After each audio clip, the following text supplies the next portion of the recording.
Culture can be something wonderful because it makes everyone unique. It makes everyone different because they have different experiences, different customs, different ways of thinking, of doing things. And yet culture also divides us because some cultures are just incompatible with others. We've seen this loads of times throughout history, and we see it right now with certain events that may be controversial, and if I talk about them, YouTube will demonetize this video and I'll have to go back to writing clickbait. Which I will, because that's still my day job. And now we have video games. A medium through which you still can see the great division of culture from all around the world. One that covers just about every aspect of a video game. The easiest one to notice would be graphics. Japanese games tend to have their own aesthetic, American ones have a different aesthetic,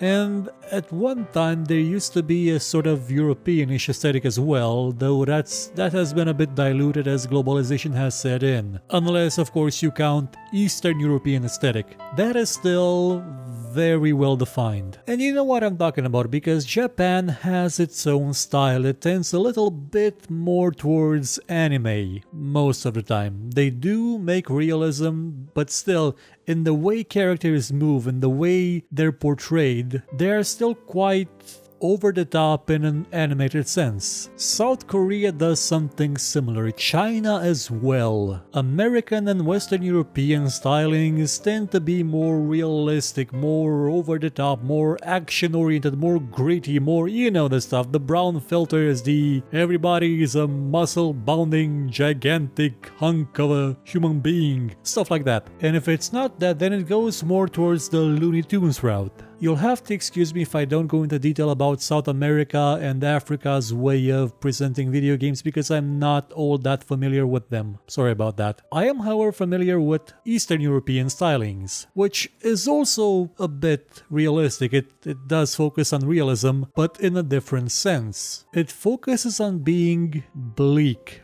desolated, depressing, and that's because of the culture in which those games were made. Western Europe, America, they were made in ages of abundance. They were made by people that, for the most part, didn't really experience that much hardship, like as nations, I mean.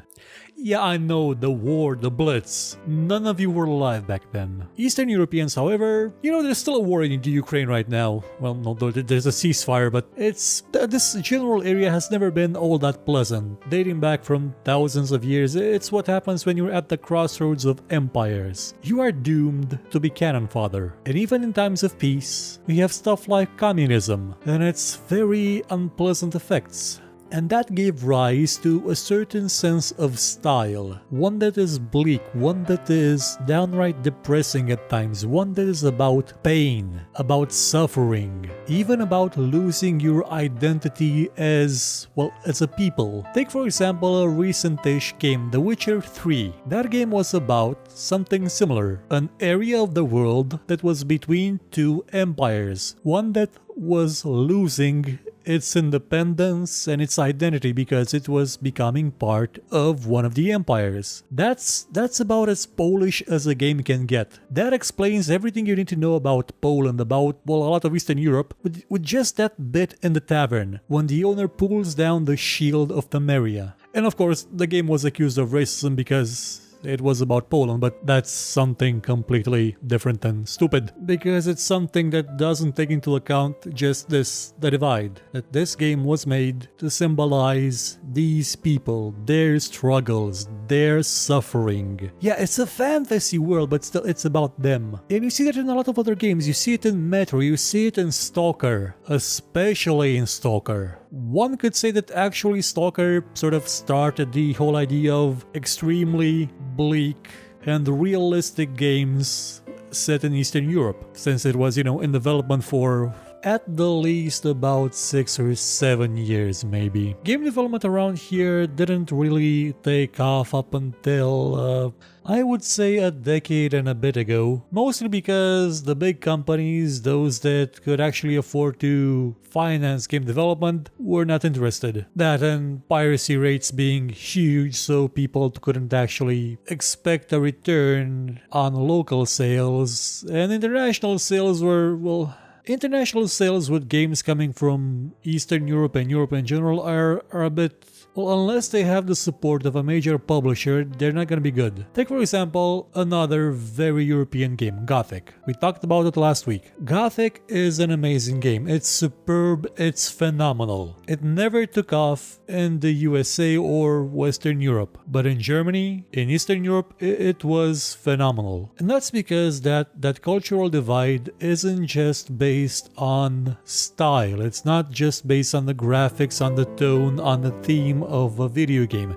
It's also based on the gameplay itself. Gothic was a game where you started as a total and absolute schmuck, a punching bag, someone that every NPC could knock around at their whim. You had to work your way up to being a badass. And you did it in a world that was similar to our own in the way it functioned, the way the laws worked. That struck a chord with people around here. That made it feel real. That made it feel authentic. That made it feel like a game that I could enjoy for hours and hours on end. Because there was an element of struggle there. And that's familiar to us. Outside of this general area, it didn't do well, like at all. Again, didn't have the backing of a major publisher, and, well, even its sequels, like the good ones such as Risen, are ridiculed because you have a quest where you have to mop a floor. So I tell you, what better illustrates the evolution of a character than starting with one whose job is to mop a floor and then later becomes able to rid an island of giant lizards that spawn from underground temples that date from before the land was walked by humans.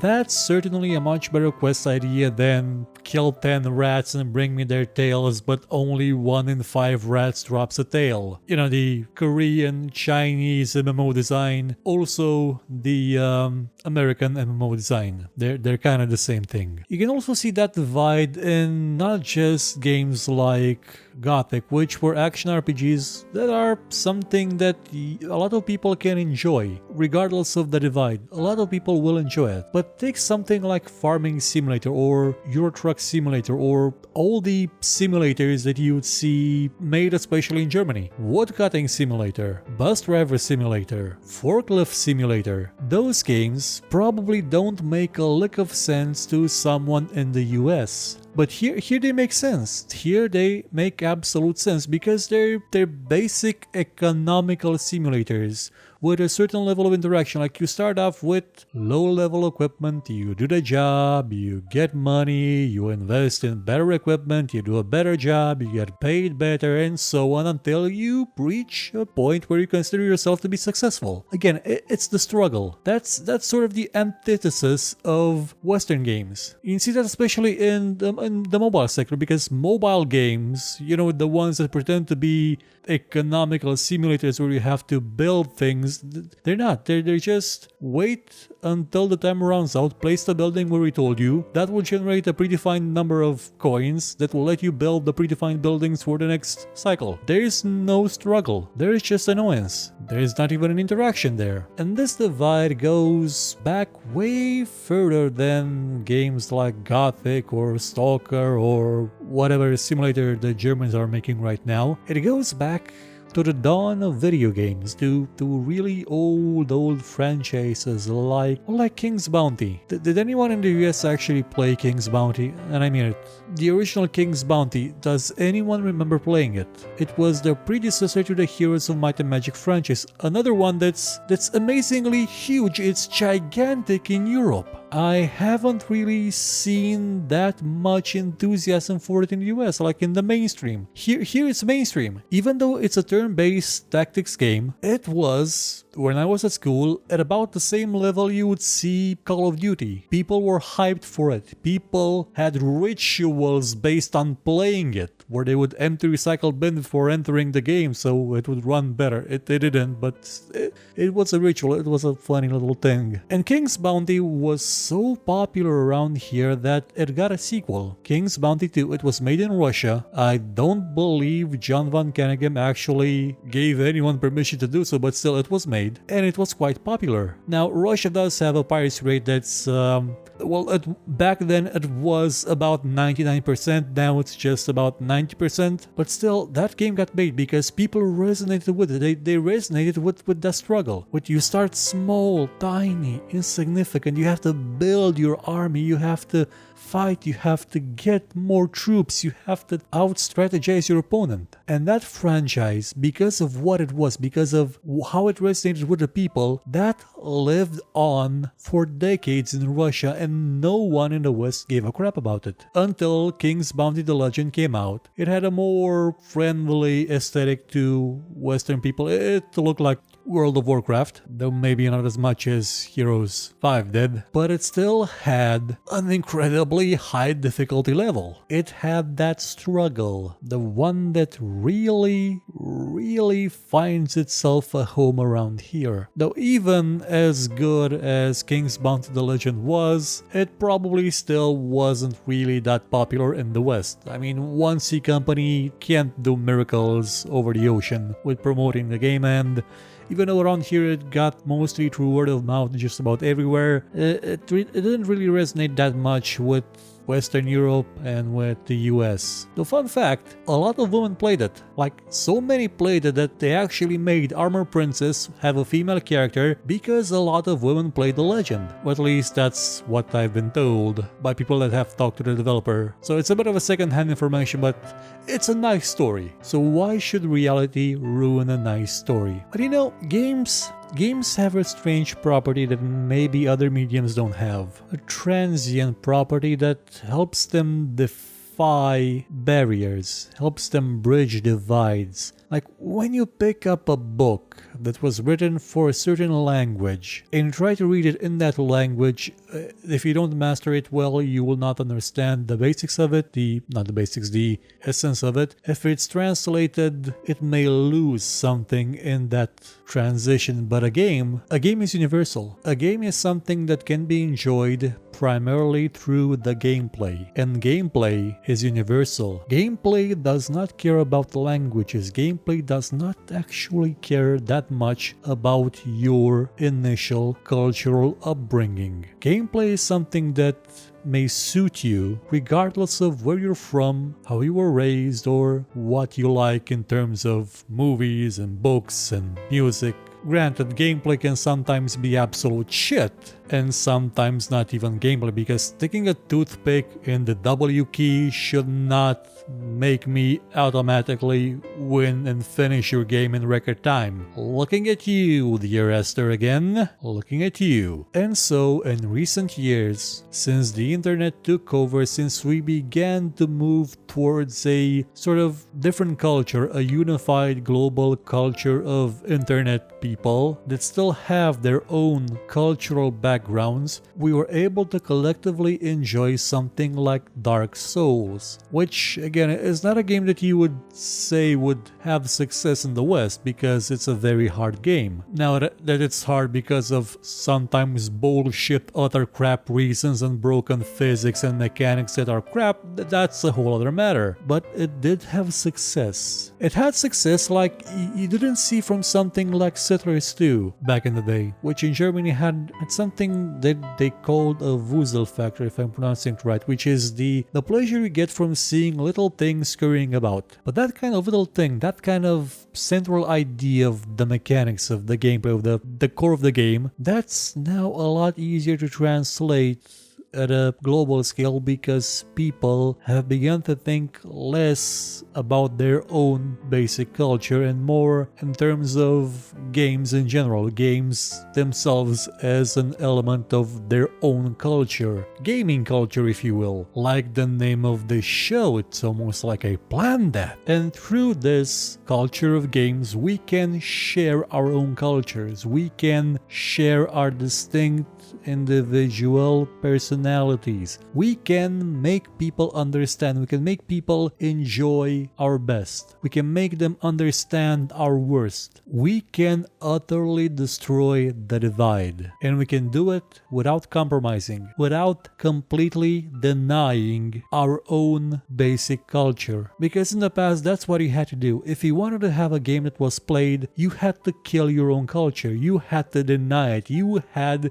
to forget it exists. I mean, just look at Crytek, German studio. They've never made a game set in Germany. They've made Far Cry, which was set on a tropical island, so it was still far away, it was an exotic place, it was an interesting place to be for everyone. And then they made Crysis, which was the same thing, and then they made Crysis 2 and 3 set in New York. Why? Because New York is familiar to the USA, to America, to the biggest gaming market. Why not set it in Berlin? Why not set it in your own culture? Why not help us understand it through your game? Why not make a game that is quintessentially German? To make things more interesting, Crytek was founded by 3 Turkish brothers, so what exactly in Far Cry and Crysis screams Turkey?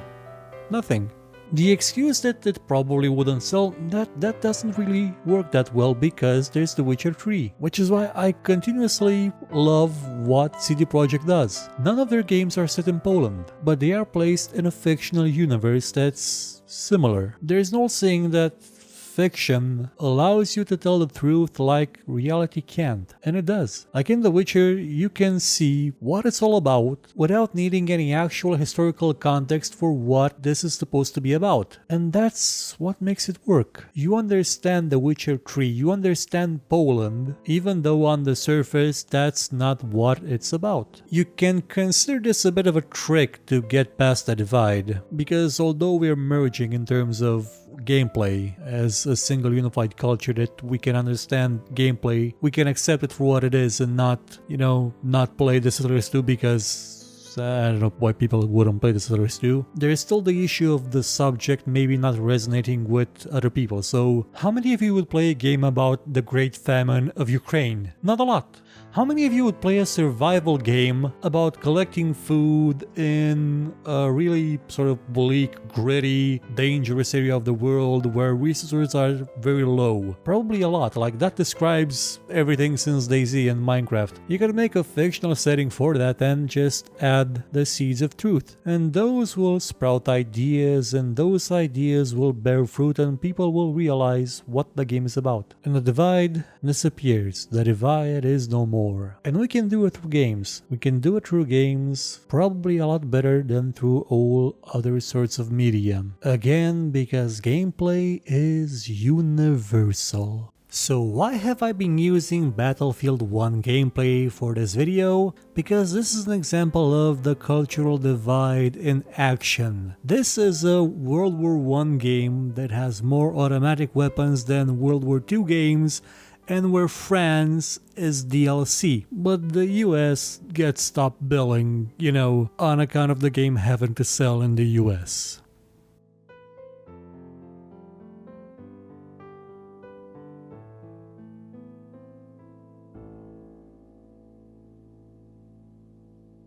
Thank you for watching this show. If you enjoyed it, please consider watching some of our other videos and maybe sharing them or giving a thumbs up if you feel like it. And if you really liked what you saw, please check out our Patreon page. For just $1 a month, you could help us make much better shows and get some rewards in the process. Or you could consider buying my book called Tale of Doom. Volume 1 is out now and available for just $2. And as always, if you thought it was horrible, you know where to find me and complain about it.